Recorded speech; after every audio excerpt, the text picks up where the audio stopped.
Did you know that you can easily upscale your images for free? And I'm going to show you how to use this AI tool here to actually do it.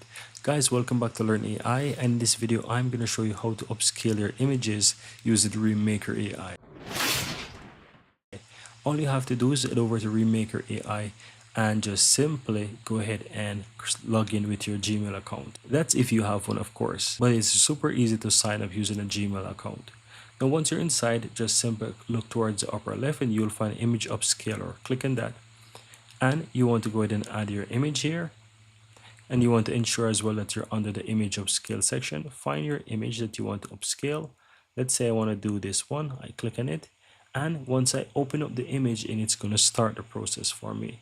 And we just need to be patient and wait for the image to upscale. Once it's upscale, we can now download the image.